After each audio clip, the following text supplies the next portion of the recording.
The Galactic Council, an ancient and powerful governing body ruling over thousands of civilizations, declares Earth a rogue planet. Humanity's reckless expansion, disregard for interstellar law, and refusal to submit to galactic authority lead to strict sanctions. Trade routes are cut, Earth space stations are decommissioned, and a blockade is set up around the solar system. World leaders argue over how to respond. Some push for diplomacy, others call for resistance. But when the sanctions cause famine, economic collapse, and riots, a new faction emerges, the Terran Liberation Initiative, TLI, demanding war. The Galactic Council underestimates humanity's resilience.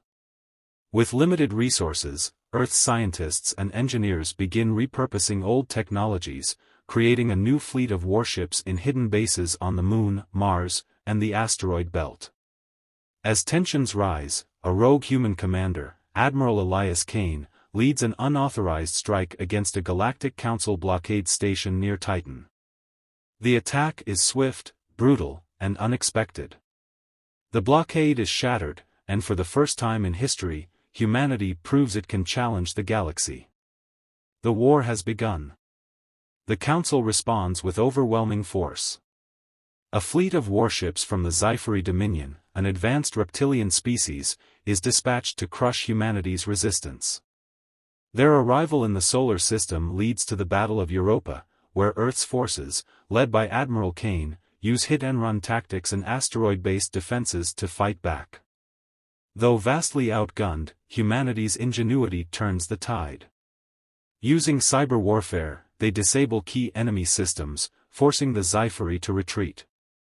The victory boosts morale, but the Council is far from defeated. Part 4, The Fall of Earth's Moon. Determined to make an example of humanity, the Council launches a devastating assault on Lunar Command, Earth's primary military outpost. The siege of Luna lasts for weeks, with Earth's forces outmatched and outnumbered. Eventually, the Council's bombardment reduces the Moon's surface to rubble, killing millions. Earth mourns, but instead of breaking, humanity grows more determined. The loss of the Moon forces Earth's forces underground, into asteroid bases, hidden space stations, and mobile fleets. The war evolves into a guerrilla conflict. Part 5, The Rise of the Terran Resistance. Admiral Kane and his fleet become legends, launching lightning-fast raids on Council supply lines. Meanwhile, Earth scientists work on a secret weapon, Project Ragnarok, an experimental hyperspace disruptor capable of severing the Council's faster-than-light travel network. Using stolen alien technology, humanity also begins building Dreadnought-class warships, far stronger than anything they had before. With each victory, more alien species, long oppressed by the Council, begin to see humanity as a symbol of resistance. A revolution is brewing. Part 6, The Alliance of the Broken. Realizing they cannot win alone, humanity reaches out to other oppressed civilizations. A coalition is formed. The Drakari Nomads, a race of exiled warriors seeking vengeance against the Council. The Veil Syndicate, a network of smugglers and hackers who disrupt the Council's communications.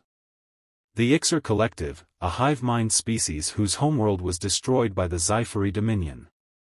Together, they launch a full-scale rebellion across multiple star systems. The Council is now fighting a war on multiple fronts. Part 7, The Battle for Sol. The Council, desperate to end the war, assembles the largest armada in its history to invade Earth. Millions of warships, superweapons, and planetary assault forces converge on the Sol system. Humanity, outnumbered 100-1, prepares for its last stand. The battle is apocalyptic.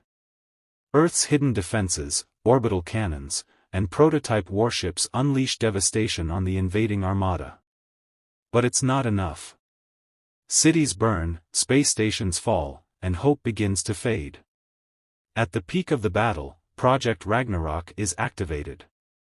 The hyperspace disruptor collapses the Council's FTL network, cutting their forces off from reinforcements.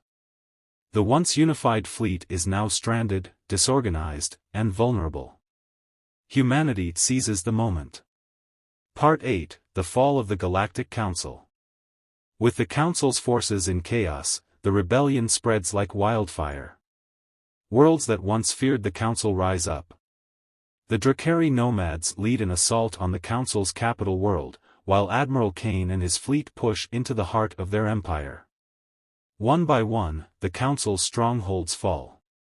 The once invincible rulers of the galaxy now face total annihilation. On the Council's homeworld, humanity offers a choice: surrender and stand trial, or face destruction. Some factions refuse, leading to one final battle in the skies above their crumbling capital. Part 9, A New Galactic Order. With the Council defeated, a new era begins. The war has reshaped the galaxy, and humanity is now one of its most powerful forces. But rather than becoming conquerors, Earth leads the creation of a galactic republic, a coalition of free worlds where no species rules over another. Admiral Kane, now a legend, refuses a position of power and instead vanishes into deep space. Some say he seeks new frontiers, others believe he watches from the shadows, ready to return if humanity ever forgets the cost of its freedom. Part 10, The War That Changed the Stars. Years later, historians look back on the war that reshaped the galaxy. What began as a desperate struggle for survival became a revolution that freed billions. Humanity, once seen as reckless upstarts, now stands as the guardians of a new order. But the stars remain vast and unknown. And in the darkness beyond explored space, something stirs. Because in every war, there is always another enemy waiting. The end. Or a new beginning. Would you want a sequel or spin-off? Maybe an exploration of what happened to Admiral Kane, or the next great threat.